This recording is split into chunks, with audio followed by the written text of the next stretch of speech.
Awesome. All right. Welcome everyone to the the weekly Wednesday recovery coaching call. My name is Omar Pinto, along with my co-host, Troy Skeen.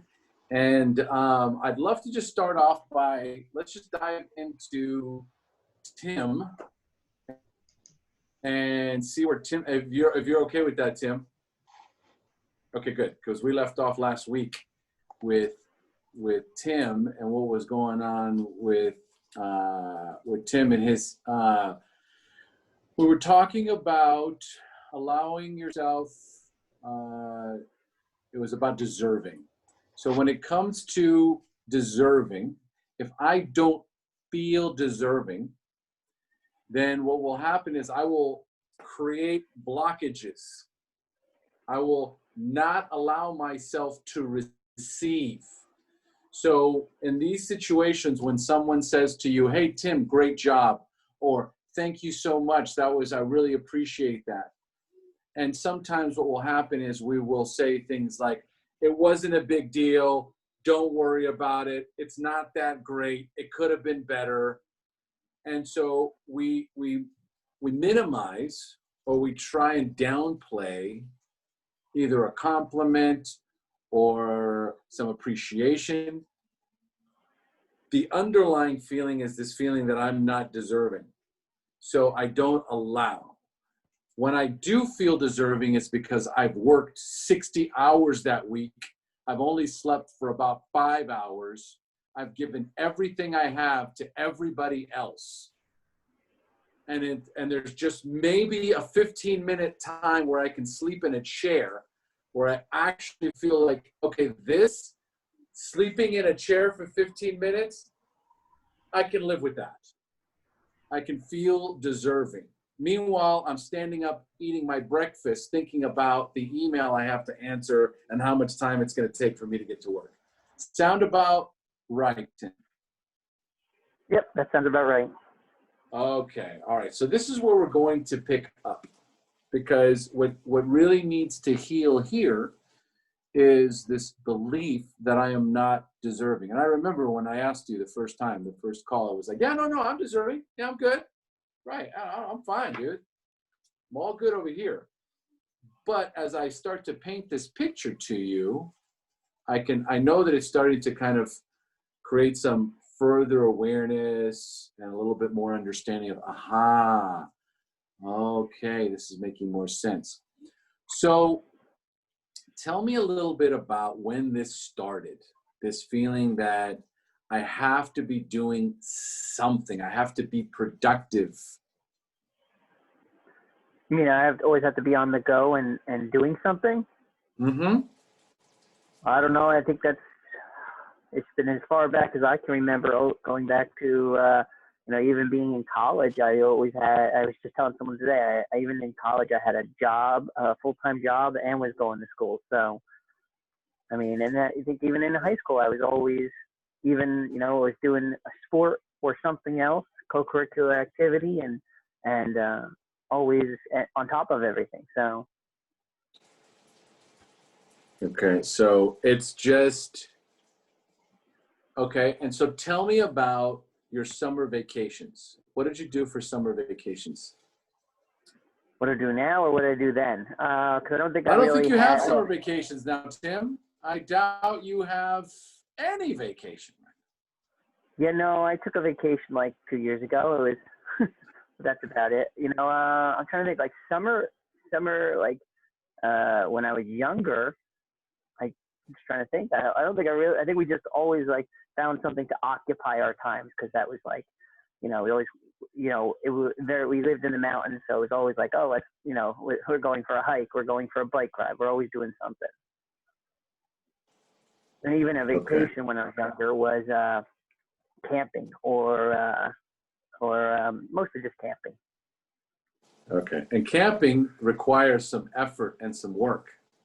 Yes, it does. Okay, so, all right, Tim, pack up the gear. Get the sleeping bags ready. Everybody check. Make sure we've got the food and the supplies. And do we have enough for all 7 days? And we have to make sure that we've, allotted and accounted for everything. everything is about working. There has to be some sort of work. Tell me a little bit about your parents. Were your parents, are they still married? Did they get divorced? What happened? My parents are not married. They did get a divorce. My mother's still alive. My father passed away about 3 years ago. I think it was 3, something like that. Okay, your parents passed away 3 years ago? No, my your dad? my mother's still, yeah, just my dad. My mother's still alive.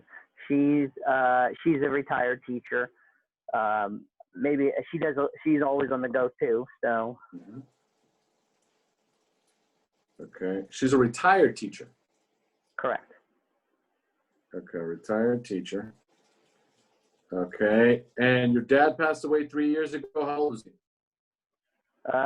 64, I believe. Young. What did he die of? Oh, we don't really even know. I think he just woke up with some chest pain. They didn't really ever classify it as a heart attack. Might have been his pacemaker might have failed. We never got any real. He had a pacemaker. Yeah. What kind of stress was your father under for most of his life? He worked like 5 to 6 days a week. He was a mechanic for Sears, and he fixed different types of either appliances, or lawnmowers. He fixed anything and everything for Sears, and did that for like 25. I think he got like a 25-year medallion when he finally at some point. Okay, all right. So that's hard labor. Yeah. Okay, all right. All right, and your parents divorced? They divorced, a couple of years before he died. I want to say like 5, maybe. Yeah. Okay. He died a few years after your mom died. I mean, your parents got divorced. Interesting. Yeah. What was the cause of the divorce? In the end, I think it just got to a point, and they just wanted to be done. I'm not really sure too much about the actual. I mean, like they would always, and there was a little bit of alcoholism in there with my father. He drank probably just as much as I was when I stopped.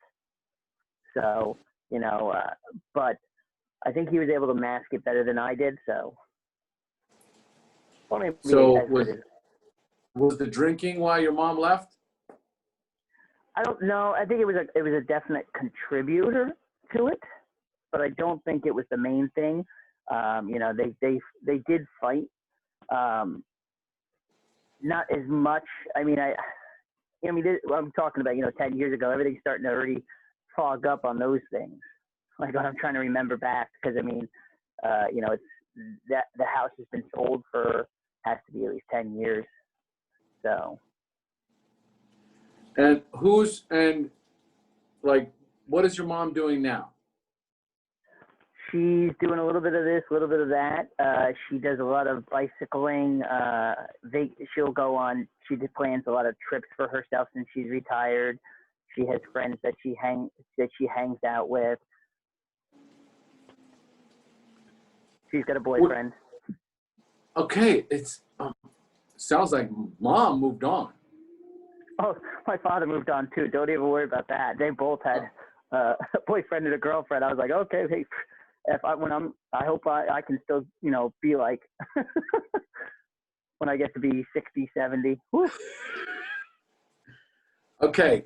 So this is kind of good because it doesn't feel like you have any obligation. Was there ever a time where you felt like you had an obligation towards your parents? No, not really.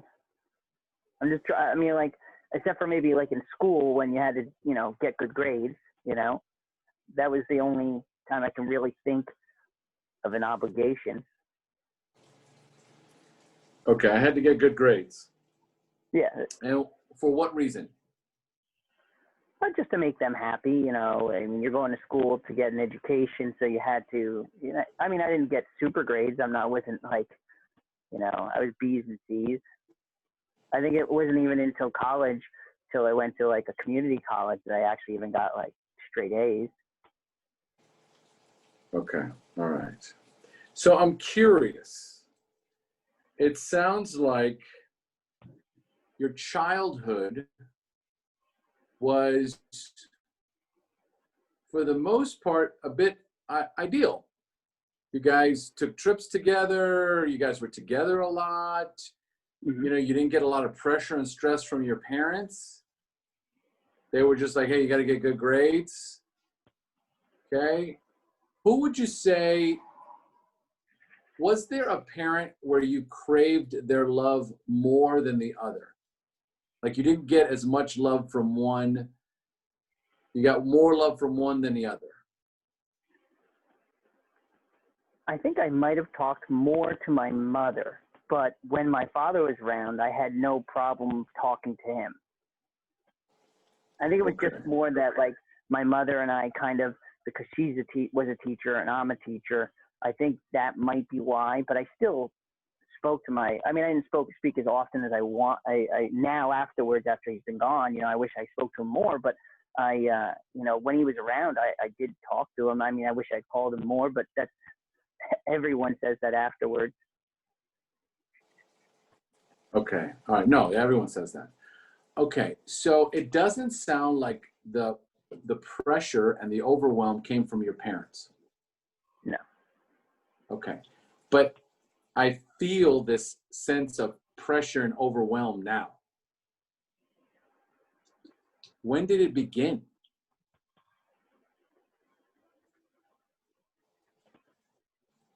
I want to say after I got married, we had quite a bit of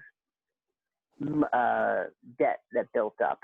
It wasn't so much from the wedding, but it was just like a little bit. I'm going to say it was mismanagement on my part of money.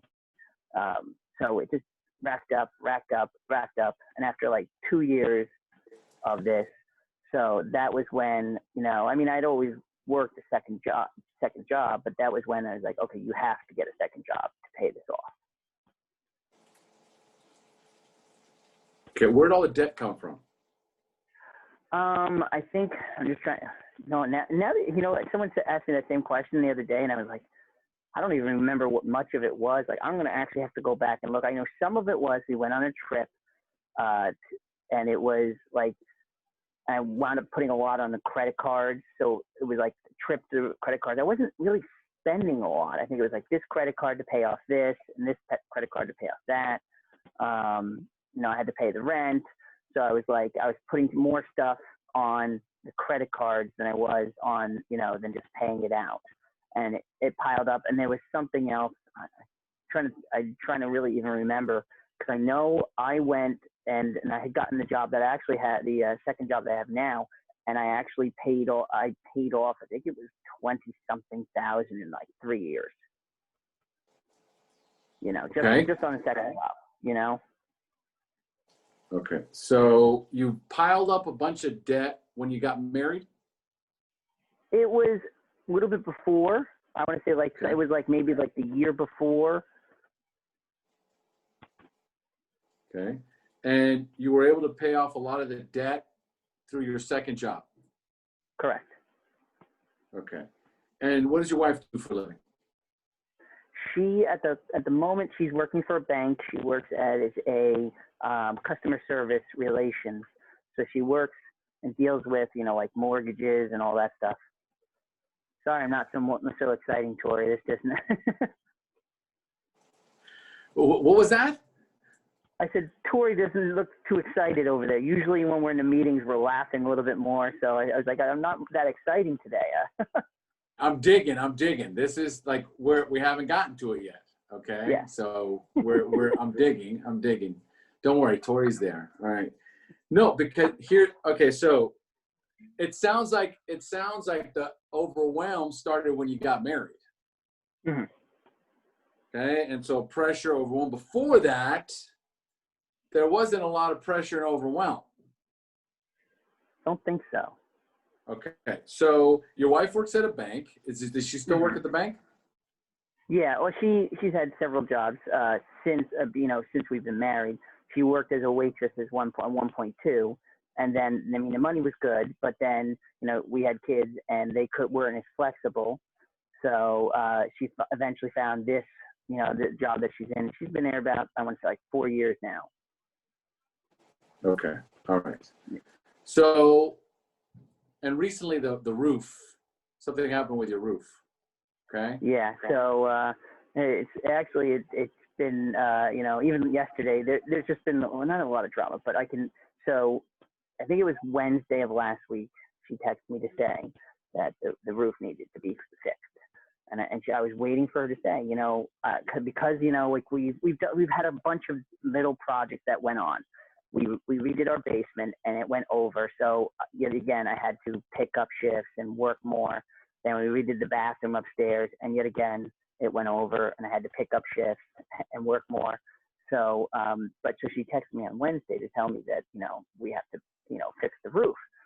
She didn't say anything about working more. That was like right when we had our meeting, and she hadn't directly said you need to work more. So it was in my head, and then finally it got to all the way till yesterday, and she finally said you need to pick up more shifts. And I wish I could say it was me standing up, but it was me more just stating the facts. My restaurant doesn't have is they just took the tent down because we're in New Jersey and it's going to snow. So it's a liability. The state won't allow us to keep the tent. So they're actually having to cut like 3 servers. I'm not one of them. I only work 2 days at the moment, which is like been perfect. I would even love to go down to 1, but 2 days. And I had said something to the manager, I said, well, maybe if there's shifts available, I'll, do you have anything? She's like, no, actually we're 3 servers are not going to be able to work. So there really isn't anything at the moment, and everyone else has been they're shifting people around just to fill any voids. But, I did tell her that last night. She finally said, I need you to pick up shifts. And I'm like, there is nothing for me to pick up. There's just nothing there. Okay. So, all right. So it's what it looks like we're circling to, and I'm going to walk delicately. I'm going to walk the power's on. The power's on. Oh, Jesus. Okay. I was hoping it was an epiphany for me, but it wasn't. All of a sudden, the lights. Okay. All right. So I'm going to walk very delicately. Well, the internet still has the power up. We'll give that a second. Tell me about how did you meet your wife? Tell me about your relationship with your wife. I met her in college. Let's see. I met her on actually New Year's Eve at a party. And then we dated for a couple years, and after which, I did propose to her, and then we got married. That was in 2006. We got married. So we've been married for 14 years now. I'm just trying to think if there's any, we have 3 kids now. 14 years. Married. 3 kids.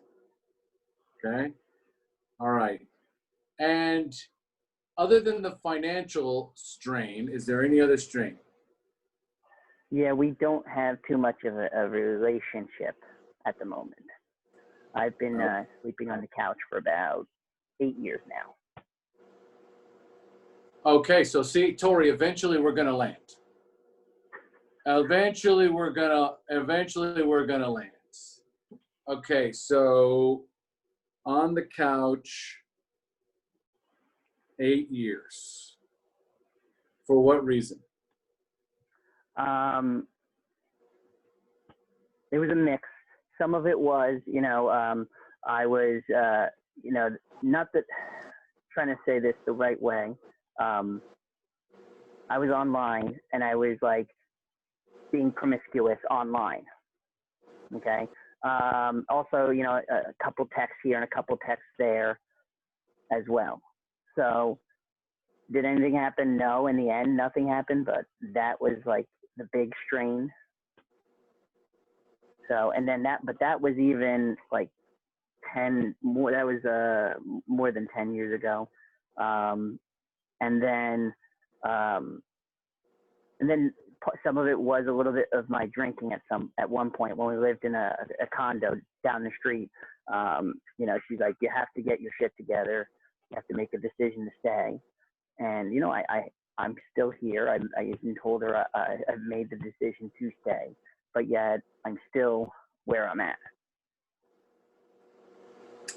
Okay. All right. So this really is where the work is, because there's a lot of questions now. And I already know what the answer is going to be. I already know what the answer is going to be. But for 8 years, you've been on the couch. And so the question is, why would your wife stay in this marriage, and why would you stay in this marriage if you guys are basically roommates? And the house is falling apart. So you've got this, I mean, like, it's almost a metaphor for your marriage. It's falling apart. So there's this, I have to very objectively look at what's happening here and go, this is kind of a representation of what's going on I'm falling apart, the marriage is falling apart, my house is falling apart. There is almost like a cosmic, the universe is trying to communicate with you, Tim. So the first question is, for what reason would you and your wife continue to live this way? I think it's, you know, because of the kids. You know, I knew the answer. I should have typed it in the chat. It's because of the kids. So here's the softball answer. The softball answer is the kids. Okay. So now that we have that one out of the way, what's the other reason why you guys are staying together? I think it's convenience, really, okay. On my end, at least. You know, because you asked what am I been avoiding here last week, and it's my wife. You know, and I didn't want to get into that and with at 5:59 last week. Okay, so this is when it comes to coaching, the most important question is always, what is it that you want?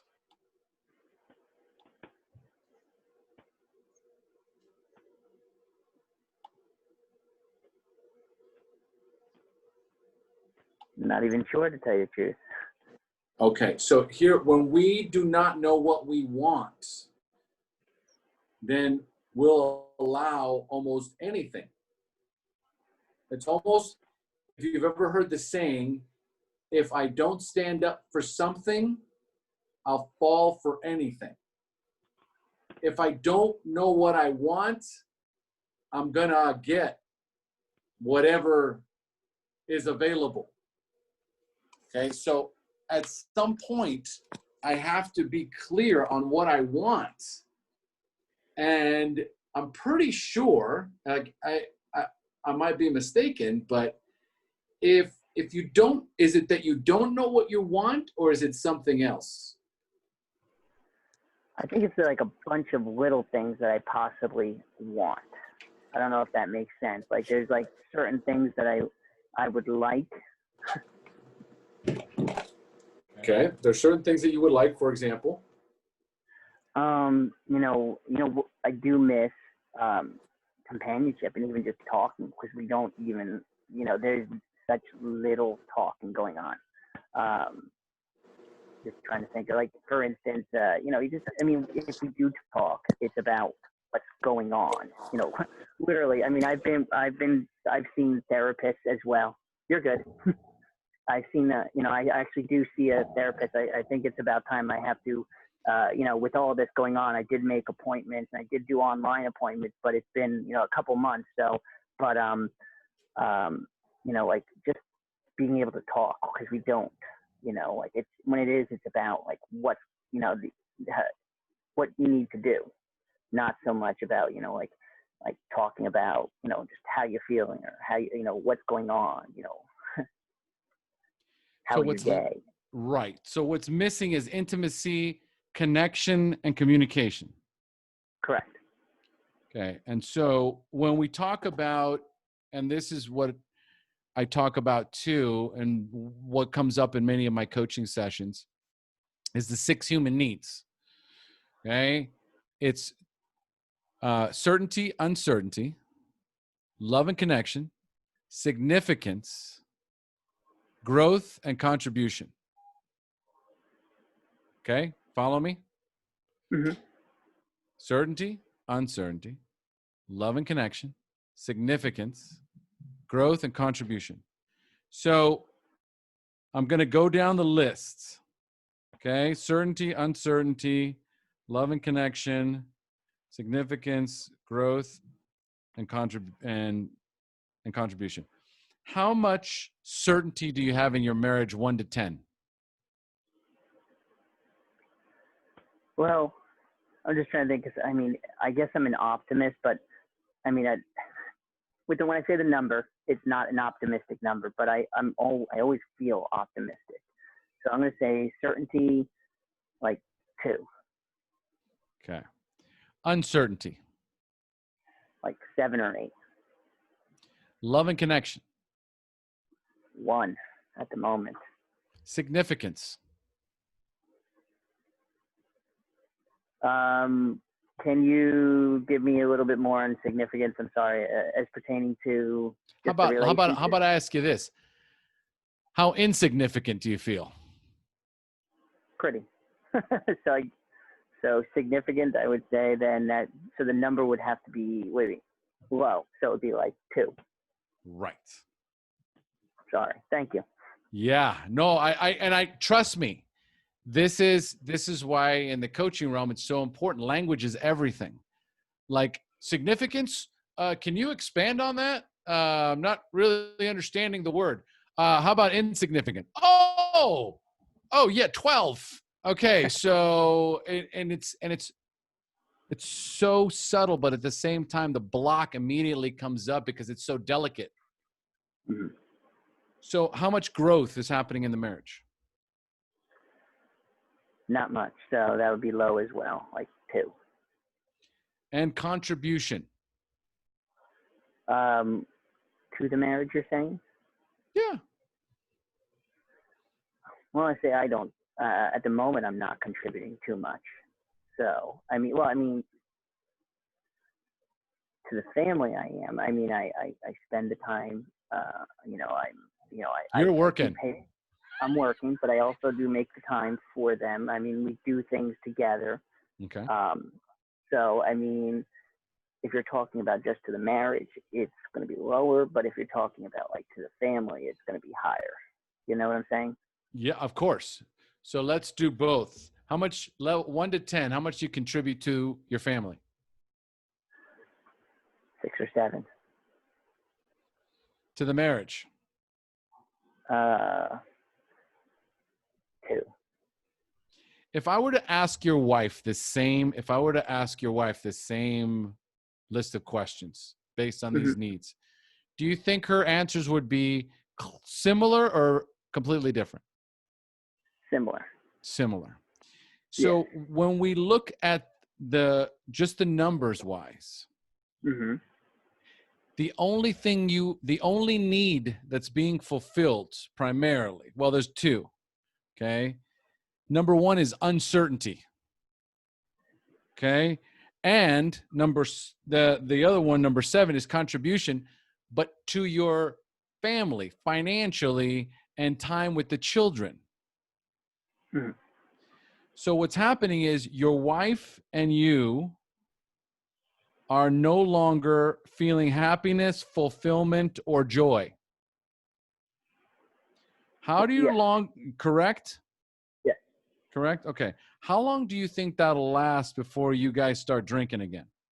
Or you start drinking again? That's the $1 million question. I mean, that's why I'm keep coming to meetings, and this is why I'm facing the hot seat today and trying to work my steps because I don't want to go back down that route. Okay. This right here. So I want, and okay, so you got 3 kids? Yes. Boys or girls? 2 boys and a girl.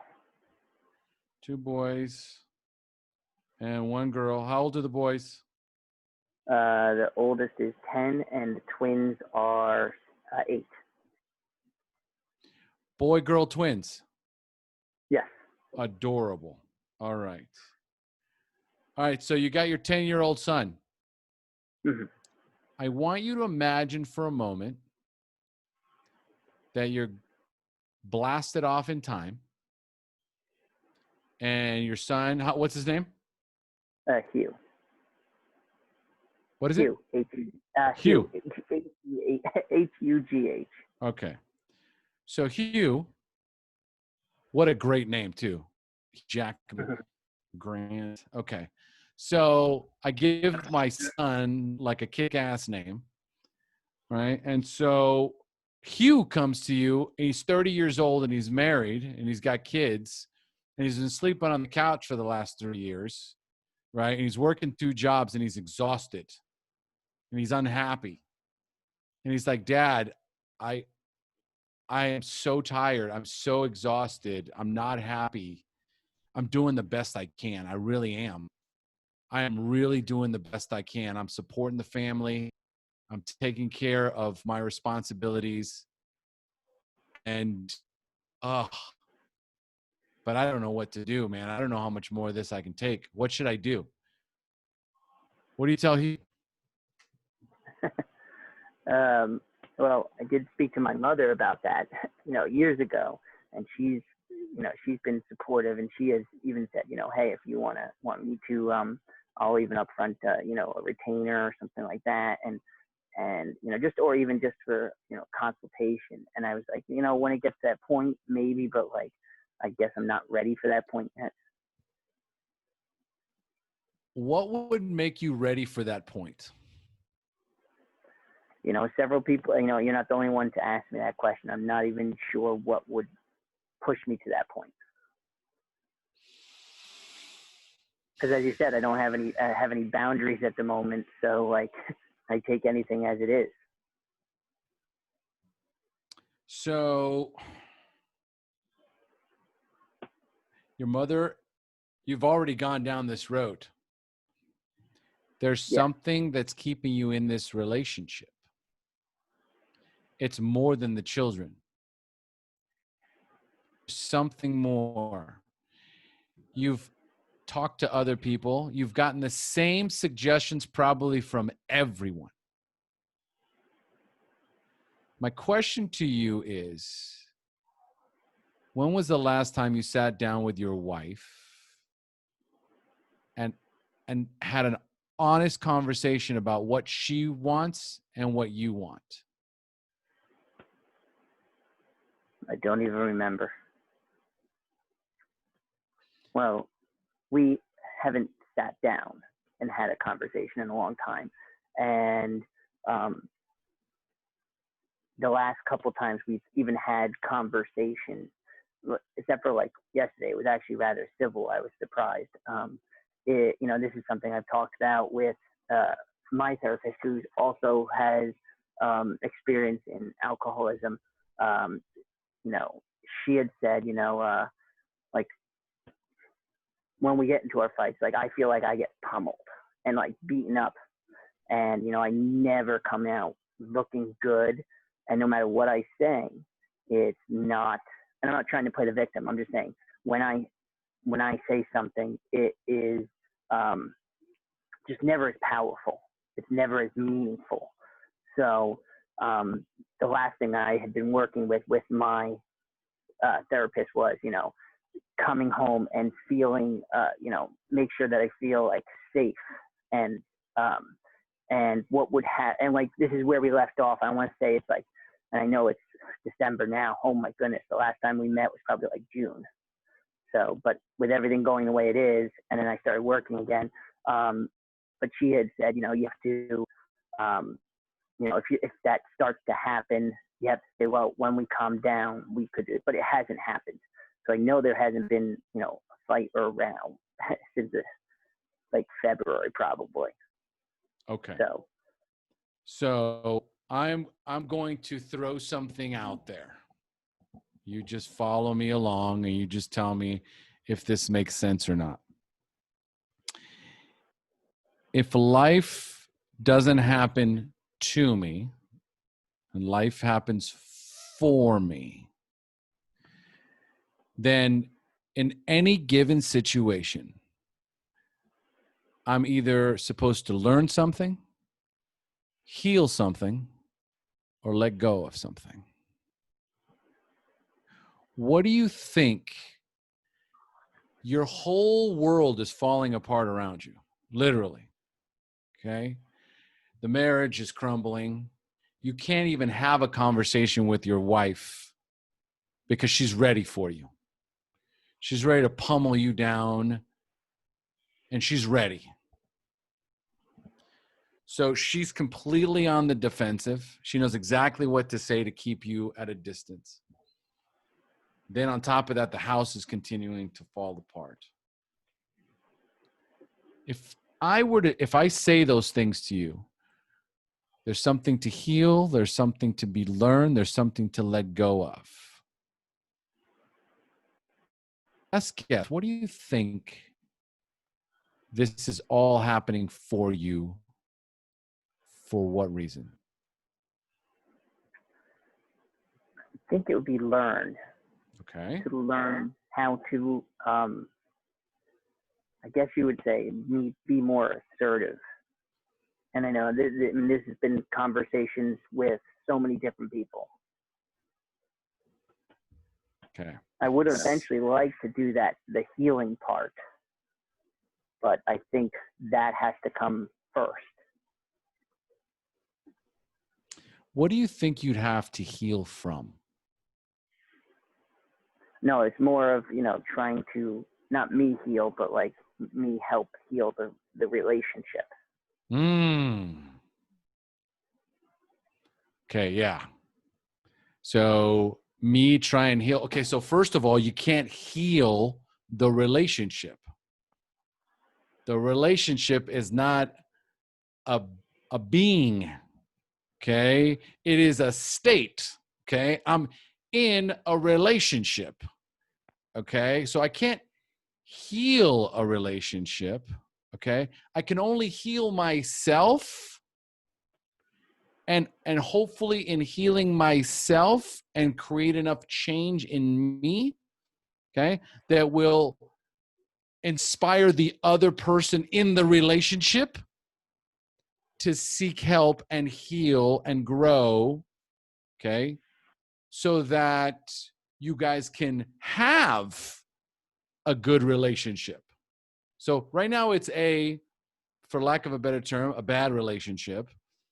I want to be in a good relationship. The only way for me to go from a bad relationship to a good relationship is to heal and grow myself. And so, what do you think needs to heal inside of you? Like I know what you need to learn. You need to learn how to stand up for yourself and be assertive. But there was a time where you were unable to be assertive and stand up for yourself, and the fear kicked in and you haven't been able to stand up for yourself and be assertive since. When was that moment? It's got to be like 10 years ago, probably. Tell me. It was just, you know, after everything, like the shit had hit the fan, and, you know, and she was very upset, and she's, you know, like yelling, and I have no response and no answers. So, I mean, and since that point, like, it's been fight or flight, you know? Okay, so everything has a higher purpose. What do you think your inability to communicate effectively is protecting you from? Could you repeat that? I'm sorry. Right now, the biggest thing, what you want in your marriage is connection, communication, and intimacy. which you do not have and not had for a long time. And every time you try and communicate with your wife, she explodes all over you. Correct? And then you just freeze. Freeze up. Okay, you freeze up. So, what do you think that freezing up is actually there to protect you from? Getting hurt. Getting hurt. What else?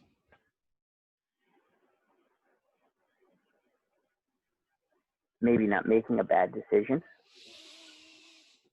Not making a bad expand. How so?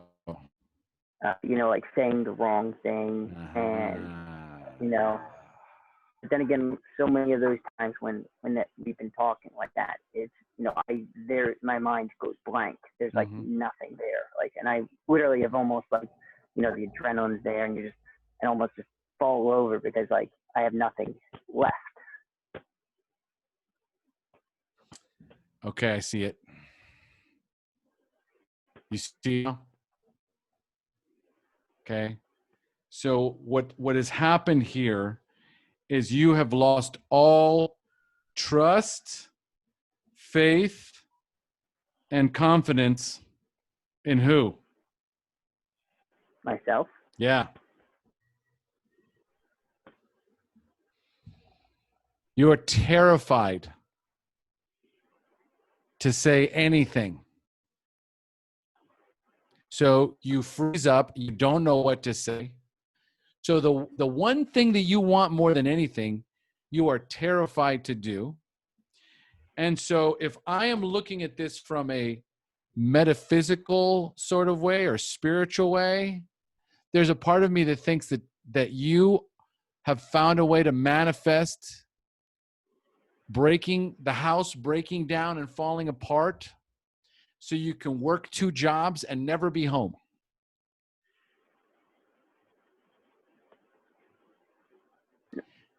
Oh, thought you froze. Sorry.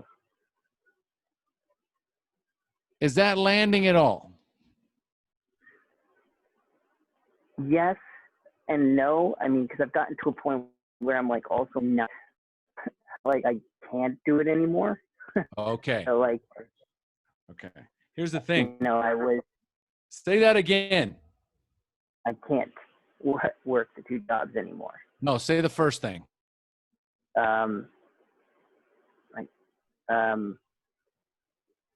I don't know what I said. I can't do it anymore. That came out just. Say it again. I can't do anymore. Say it again. I can't do anymore. I can't do it anymore. Sorry. Okay. I can't do it. I can't do this anymore. I can't do it anymore. You have reached the threshold. And avoiding your wife, avoiding the confrontation, avoiding the truth. That's what you can't do anymore. It's not you're of course exhausted about the 2 jobs. But the 2 jobs is, let me explain it with you what the 2 jobs is. The 2 jobs is your way of avoiding going home and sleeping on the couch. Okay. You welcome sleeping on the chair at work because it's safe there. It's safer there than it is at home. Number 2, you're working 2 jobs and exhausting yourself because you're still punishing yourself for what happened 10 years ago. You haven't given yourself a break because she hasn't given you a break. You have not left the marriage because you feel, and we go all the way back to my first question. Do I deserve it? This is what I deserve.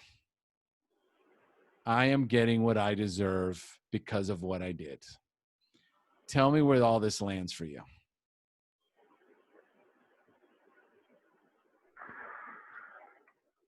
Trying to, what I would like to do is start to, after this, I'm probably going to, yet again, reach out to my therapist counsel. She's a marriage therapist, and possibly start to go back to her. I mean, because I liked her because she just like here, she pulls things out and she doesn't take any guff.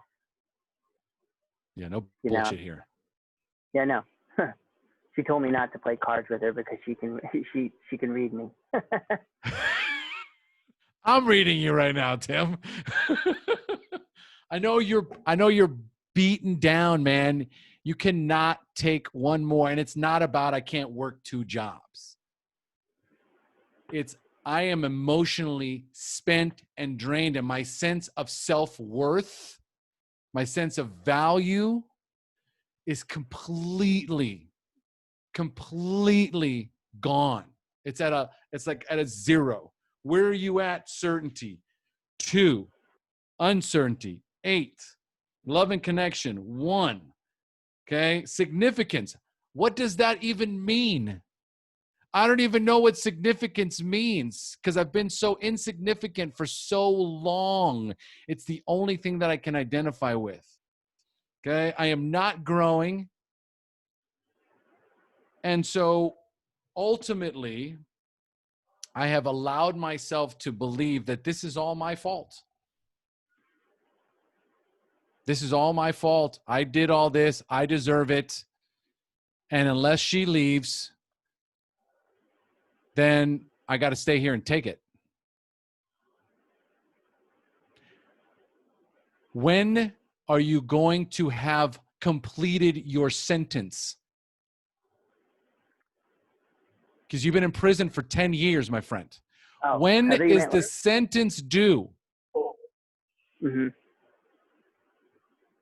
I just need to know a date. When actually, and first of all, does the punishment fit the crime? And it's okay for you to tell me what that looks like to you. I don't know. I think I finished that sentence years ago, but it just nothing's ever changed. So you went right from the sentence into life parole. Correct. Okay. All right. Buddy. If now I'm going to ask you one more time, and I need you to reach down, grab your balls. Okay. Or go get the jar your wife put them in, break the jar, put them back on. Okay. I need you to listen very closely to me and answer this question again. Hugh is coming to you once again. Same story.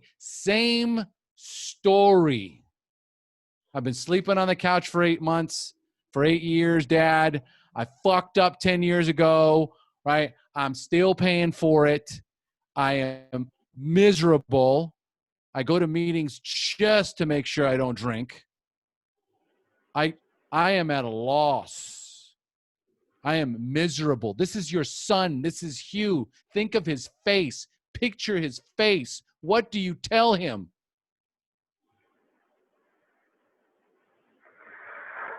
I'll probably tell him everything that everyone's been telling me, that, you know, I need to do something about this. You're his father. Tell him what to do.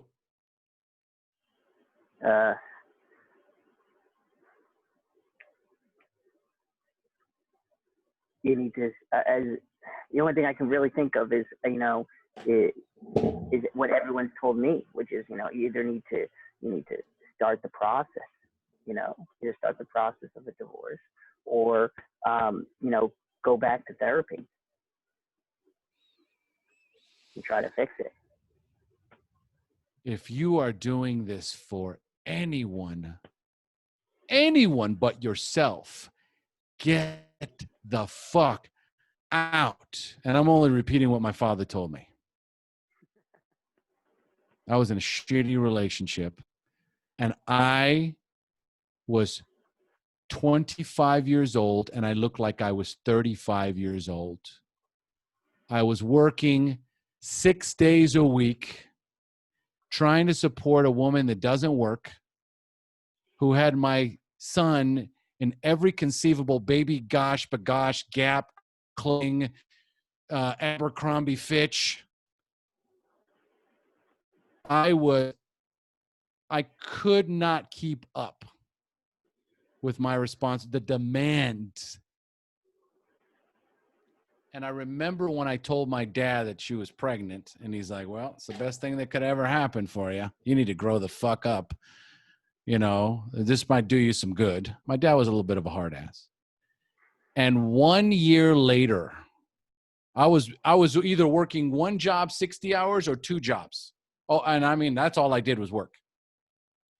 My dad came to visit, and he took one look at me and he said, son, if you are doing this for anyone but yourself, get out. No one expected you to get this far, and no one expected it to go this far. I'm your father. Forget what I told you. If you are, she's killing you. She's killing you. And so ultimately, the only person unable to let you off the hook, Tim, is you. Everybody. Oh, Someone sneaked in after. yeah. After, Did any F-bombs? You got speakers, No, I got headset the on, good right? one. Yeah, I got Okay. the hit. Hi, sweetheart. and then Oh, take it hey. away. Okay. All right. Thank goodness. Come on. Means out, please. Yeah. Thank you. Sorry. I was trying to see how I could delicately tell her to leave. Shut the door on the way out, please. Thank you. Sorry. Yeah, no. And listen, I see the face. I see the face. It's tough. It's just thinking about it breaks your heart. But my only thing is this. Our children model us. They do. That's what they do. They don't listen to what we say. They model what we do. And I have to consciously be worried all the time of what is the example I am giving to my children? What am I modeling for them? And what kind of a life do I want them to have? And sometimes I have to do the hardest thing ever for me so that I can set the best example for them. All right. Before I go to Eric, tell me where all of this is landing for you, Tim. Not sure. I'm going to have to watch the instant replay. I hear you. Let it marinate. Let it marinate. Just go back, re-listen to it again, and just let your higher power and your higher self guide you through this. You know what to do. All right, I'm gonna let Eric go ahead. Jump in, Eric. Well, first off, Tim, I have to say, it does take some balls to come in this room and say what you did and tell everybody your shit. So good job with that. I actually had a friend that was in your same sort of scenario, and he was blindsided when his youngest turned 16 and his girl that they had been together just got up and left. So I just kind of wanted to put that in your head, is that, like, I thought that could happen. I know you said the kids are what's holding you together, and that might not be the only reason you're there, but that might be the only reason she's there, and I just don't want you to get blindsided with that. A couple questions I had, though. You said you were going to counseling. Is she going to counseling with you? Because, I mean, it sounds like you guys both need some help. It can't just be you can't just be the only one going to counseling. And then you said you were sleeping on the couch for 8 years, and your twins are 8. It seems like something might have happened there if those two are around the same time. So I was just kind of curious on those two things. Well, for the first question, we went to, she had asked, let's see, I'm trying to think to go back, think back to this. We went together once to the current counselor that I'm with. And I'm just trying to think about what happened. And then basically my wife has said that, I've got the problem. So I've got to get my shit together. So I've been going, you know, and I think I really did have learned quite a bit from what she said, because as I said, she throws it out there and throws out the hard questions. So, and I don't think I stopped going to her because, you know, I didn't want to go to her. I think it was just like all the shit hit the fan. I've asked her to go with me as well, but it's your problem. So I think eventually it's gonna, you know, it's gonna come around, but like I need to, you know, keep working, you know, my issues. And then, yeah, there was some, about the time the twins were born, that's when we started to just, you know, drift apart. You know, it was just like the emotional connection just wasn't there as much. I don't know if that answered your question or not. Yes, it does. And so here's what I'm going to, I want to do this real quick, Tim. I want to like close this up, but I want to close it up with something that you're not used to. And I'm not closing it up for everybody. I want to close up just the thoughts. Okay? Because a lot has been said. So here's what I want you to remember from me. If you were my son, I would say, Tim, I'm proud of you, son. You've stuck it out. You're a good man. You got great work ethic. You have put your family and your marriage ahead of yourself for 10 years. You have a beautiful family of these beautiful kids. You've done an amazing job. You deserve to be happy. You've battled through alcoholism. You've come out the other side. You're doing the work. You're doing the work, man. You've earned it. You haven't just asked for it.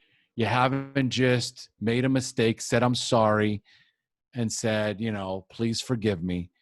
You've spent the last 10 years of your life proving that you deserve love and intimacy and connection. And if you're not getting it, man, it's not on you. It's not on you.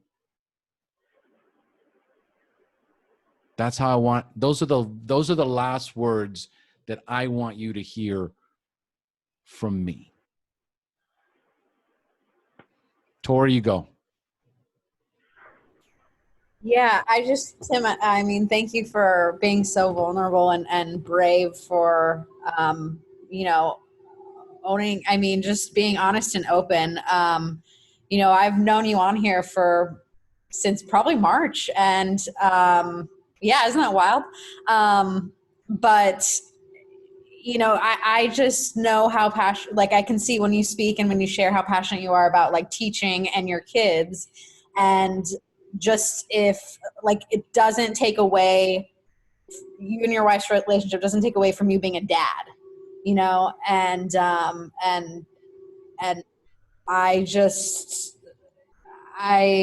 know, my sister was married for 10 years, kind of same situation, had 4 kids.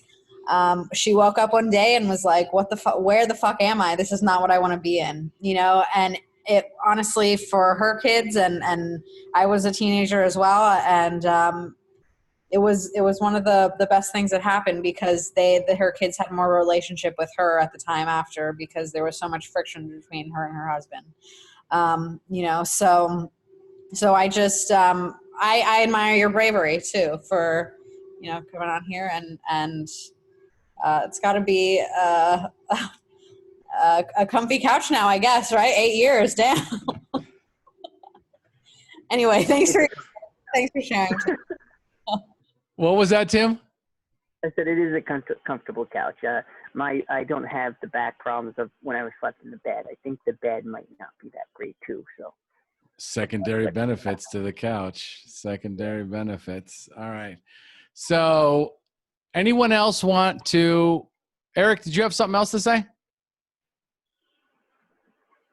No, he's good. Anybody else? And I love this idea of recognizing that sometimes we do incarcerate ourselves. We punish ourselves based on the deliberation of another. And so based on her view of the crime committed, you put yourself, or you took on a sentence that was way beyond what any normal person would take on for themselves, you know? So here's what I would suggest. Yes, go back to your counselor, okay? And continue with your therapy. There are layers underneath this, because tolerating this for 10 years, there's a part of you that has honor and wants to honor the marriage and honor your responsibility. But there's another part of you that is wounded and is coming from, is making choices and decisions from a place of wounding. And so the therapist is going to help you peel back more of those layers. I would want to go dig deeper. You know, if it was you and I working together, I would want to know more about your mother, more about your father, more about that relationship. There is something in there that you are modeling. And remember what I'm telling you right now. What do I want to emulate for my children? Because they're going to model what I do. You know, God forbid one of your sons, you go to visit him and there's a pillow and a blanket on the couch. Okay. You know, it's like they're going to follow in our footsteps to a certain degree, and your normal becomes their normal. Okay. So sometimes I must push myself. I must grow. I must expand. I must change. I must evolve. If I can't do it for me, I got to do it for them. All right. Anyone else want to jump in? Thanks for showing up, Tim. You did a great job being honest and willing to discover yourself more. You've got this, buddy. And just the little exercise we did with the balls in the jar, take that with a grain of salt. Okay. This You're is not for the first person to say it, so. Okay. Okay. All right.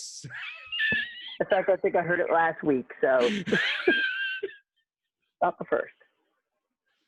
It's not about that either. It's not about manning up. You're taking full responsibility. That's all. You're taking complete ownership. You're taking full ownership of this. So it's, on that aspect, you fully manned up. Okay? You're taking it like a man.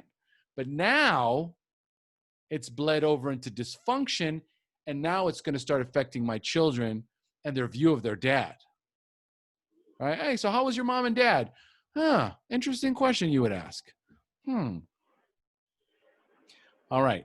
Tim, is there anything else I can help you with? No, I think I know where I need to go from here. Where are you going? I'm going to send a text to my therapist. There you go. There you go, my man. All right. Big applause for Tim. Buddy, take a deep breath. That was a lot. We did a lot of hard work there. Okay. So, honor that. Honor the fact that, just the probing that I did. Okay. There was there was 10, 11 people on the call. There's only 7 left. They couldn't take it. It's too painful. Right? This is painful work. And when someone is hurting and when someone is suffering, people have a tough time with that. Okay. It is painful for them as well. Okay. To a certain degree, we're all empaths. Okay. We can feel when someone else is hurting. It's part of the human condition. It allows us to be compassionate and empathetic and loving and caring. Right. So it's absolutely normal. So yes, we are here for you. I am here for you. The group is here for you. Your therapist is here for you. It's time for Tim to be there for Tim. Thank you. You got it, brother. I love you, my man. Thanks again. All right, guys. We will see you next Wednesday. Thank you for your patience and tolerance. Everything happens for a reason. Anyway, we'll see you guys all next week. Much love.